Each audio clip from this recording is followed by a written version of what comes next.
Hey, voters in the 63rd, happy 4th of July. There's my 2-second happy Independence Day. And it sounds like I'm under attack, but those are fireworks outside going off. Some folks here decided to roll up outside and blow off some fireworks. I want to make this quick. 15 minutes is my goal. I've got a lot to say, far too much. But in 1776, what was ingrained into the country was BS. It's Independence Day, the way we think about Independence Day. You know, a lot of people were not independent on Independence Day.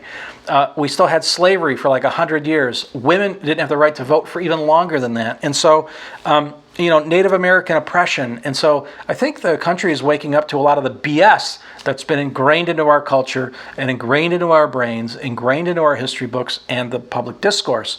And so some of the problems that you see in this country now with people tearing things down like statues and monuments is a reaction to people waking up. Now, the real question is how should we react to these things? And of course, I would encourage you to vote Libertarian in this election 2020. And so if I could talk about politics for a moment, I had all kinds of cool things to talk about, but we need independence in leadership. Okay, we need leaders, not followers. We need independent thinkers. We need independence in thinking, not yes men and women in Lansing. We need true independence from party. And like Justin Amash, as soon as he left the Republican Party and he was tucking against what they were saying, all the funding, the machine shuts down on this guy. And that should show you how difficult it is to break out of this Republican-Democrat discussion, Republican-Democrat cycle, always voting for these parties, and these parties are a machine. They're basically corporations that support these political activities and don't do what's right for the nation, and they don't do what's right for the state. And if you think for 1 second that voting in another Republican or voting in another Democrat is going to solve our problems in the state of Michigan, well, good luck, because we need libertarian thinking. We need libertarian ideas. Libertarian thinking, libertarian ideas are independent ideas. You ask 10 libertarians what they think about any topic, you're going to get 10 different answers. You ask a Republican that or a Democrat that, you'll have a bit more consensus. But the problem is I think that these legislators are lazy do-nothings. And, it's easy to say that, but what do you mean? So Republican Matt Hall, Representative Matt Hall, I don't know you personally. I don't disrespect you, but I don't respect you either. You're just a person. All I know about you is what I read on your Twitter feed, what I read about you in the news. One of your questionnaires in the Battle Creek Inquirer was, do you support marijuana legislation or the legalization of that? And if not, why? Or if yes, why? And you just said no. No explanation, no nothing. And of course, legalization of marijuana recreationally was passed. And where do I see you? Lo and behold, several months down the road, at a grand opening in Battle Creek of a marijuana pot shop. And you're like, well, if it's the people's will, I guess, da-da-da-da. There's no innovation in what you're going to let the people dictate to you what's what. They only had to do that because you guys in Lansing are do-nothings. You don't really listen to the will of the people. It's your own special agenda. So Matt Hall and Democrats and Republicans are pretty much paper-pushing do-nothings. They do the bare minimum. They're not independent thinkers. They're not innovative. Nothing of what they do in government really works for the people.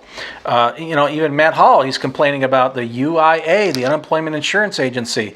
Who hasn't known that whole thing was a disaster waiting to happen in any major layoff situation? It happened in 08-09 with massive layoffs during that whole economic crisis.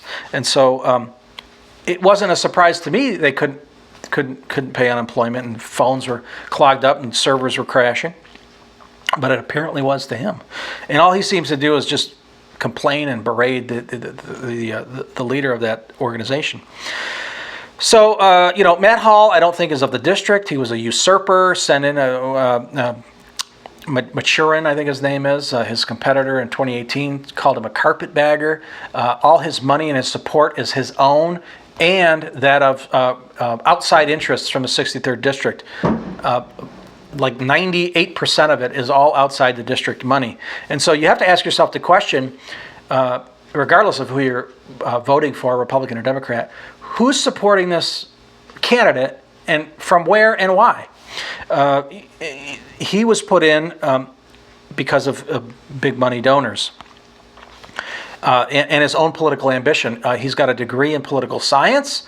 Politics is what he wants to do as a career. He's been involved, bounced around Portage, Kalamazoo, Grand Rapids. Was in Emmett Township for a while in an apartment. I don't know if he still is. Sounds like from his newsletter the other day, he lives in Marshall now. It says Republican Marshall or Representative Marshall from Marshall, Michigan.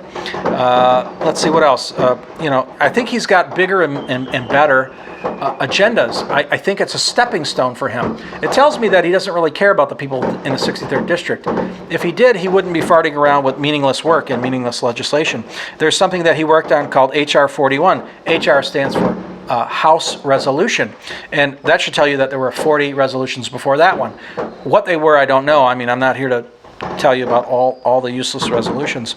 But that one was him complaining about the Green New Deal, and I'll splice in this video here about his colleagues in that meeting and what they had to say about it. I am disappointed yet again that week after week we are using taxpayer dollars to grandstand, to bring the political discord and rancor, to borrow one of my colleagues' words, I apologize, of Washington to us here in Michigan, to make statements that have no bearing on the work of this committee, which is important work. Now is, are we going to become a socialist country? So you're darn right that I'll be introducing a resolution every time there's some radical proposal that will completely redefine our country, as I have here. And so therefore we need to take a stand, because this is one of the most important issues of our time. Are we a socialist country or are we a capitalist country?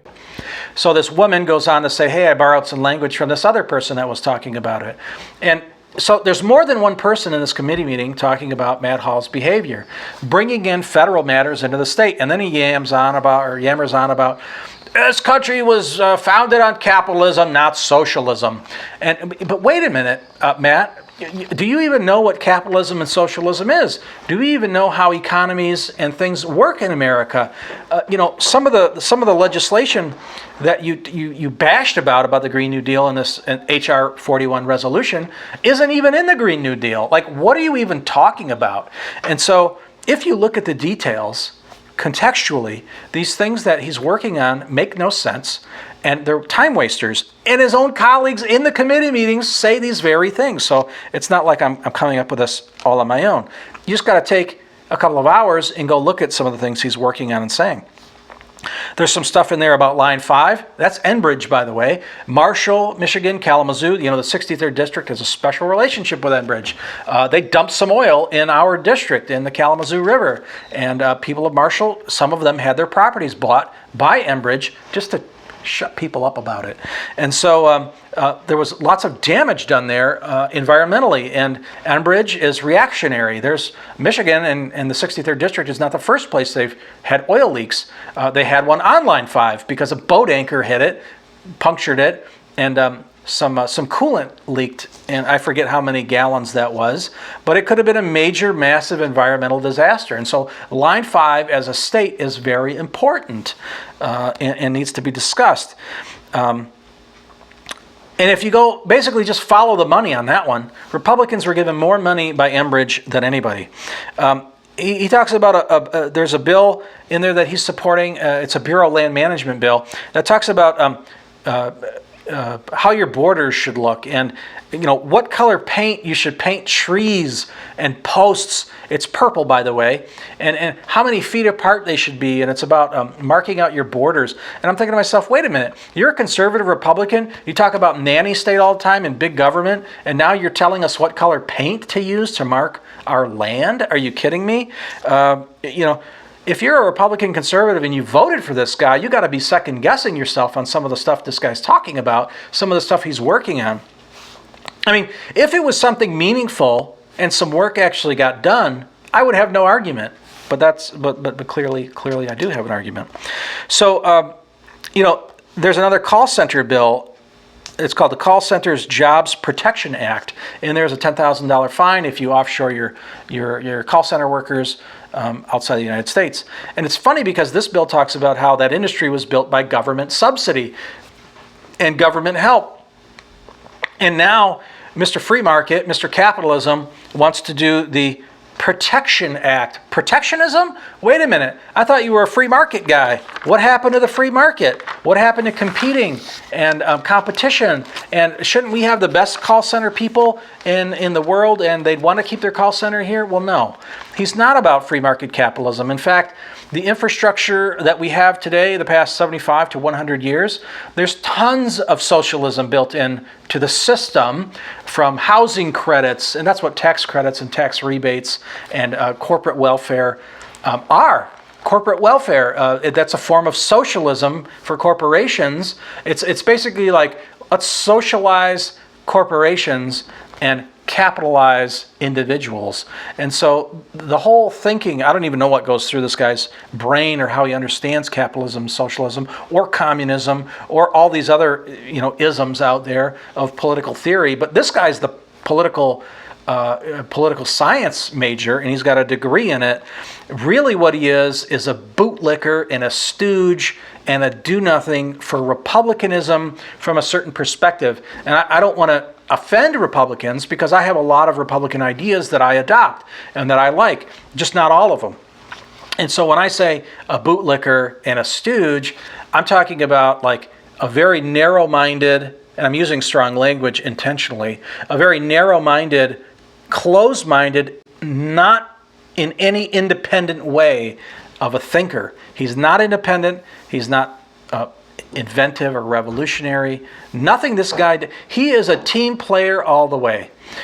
And he's a cog in the wheel.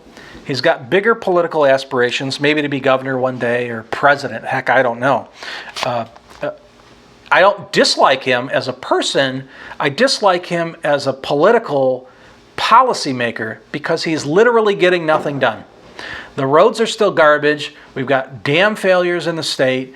We've got bridges that are being shut down, and the state is in disrepair.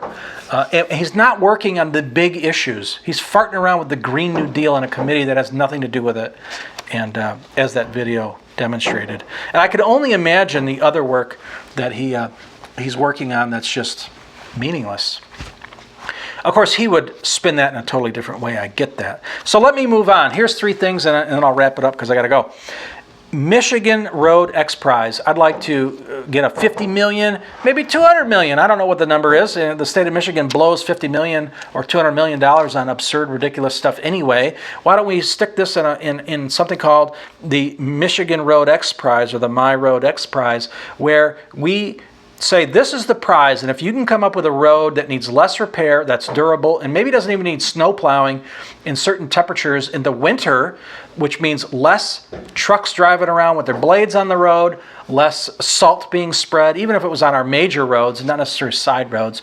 But this would be meaningful. Coming up with a solution to make the roads better, to resist freeze and thaw cycles.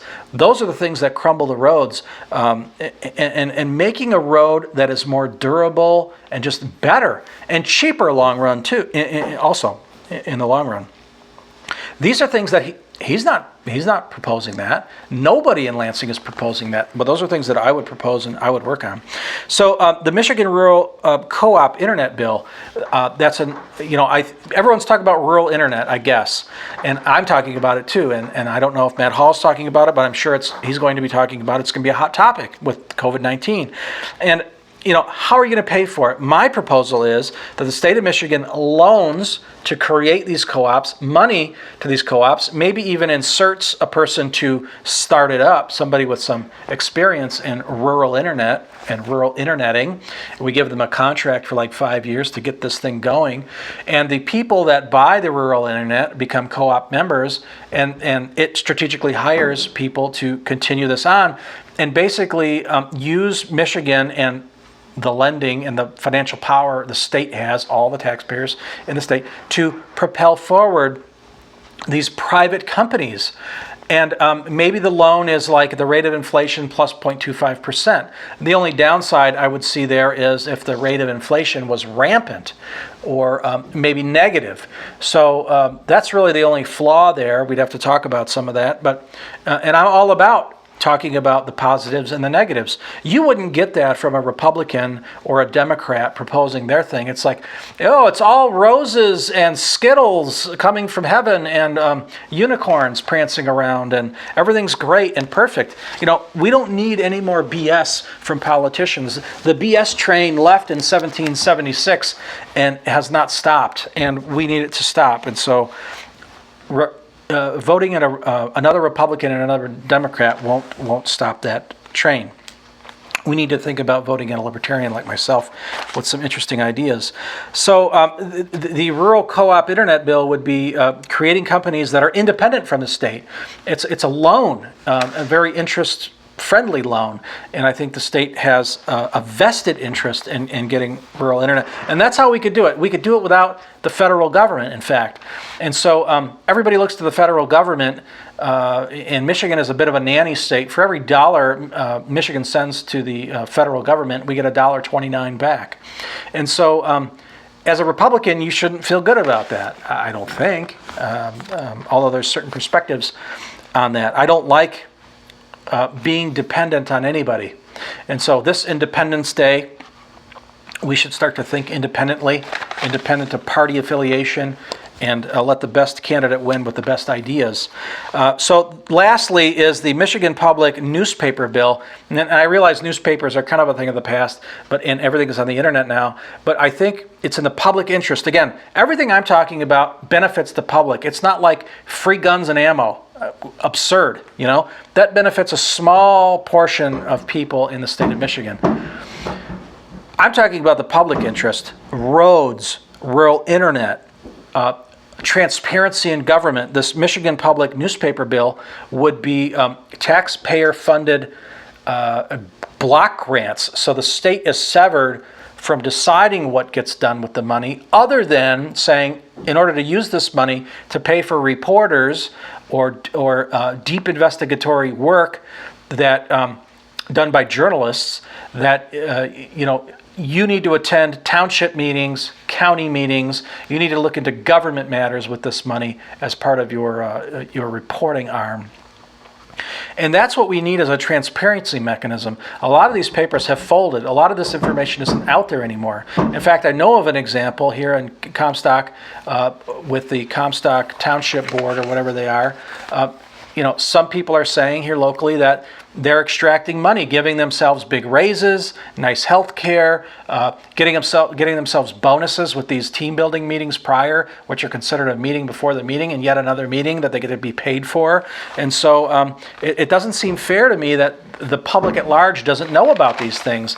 And I think it's in the public interest and the public good to have block granted money to go to this investigative reporting, or just reporting in general on these matters, government matters. I'm not talking about the latest stylish jeans or fashions here. I'm talking about, taxpayer-funded reporting and journalism for things in the public interest governmentally. And so those are three things that I think we should be working on, including fixing all kinds of infrastructure and some other, not paper shuffling, not telling people what paint to use to mark their borders, just absurd level legislation that these guys are talking about. Total waste of time. So hopefully you'll attend one of my town halls, 7:30 on Tuesdays from here till the election. And hopefully you found some of this stuff interesting. I would like to talk to you, and hopefully you'll think about voting. You could vote all day up and down the ballot, Democrat, Republican, Green, whatever you want. But on the 63rd rep person, between Hall and Wolf, I'm the four-letter word you want. Wolf for 2020 for 63rd State House. Thank you.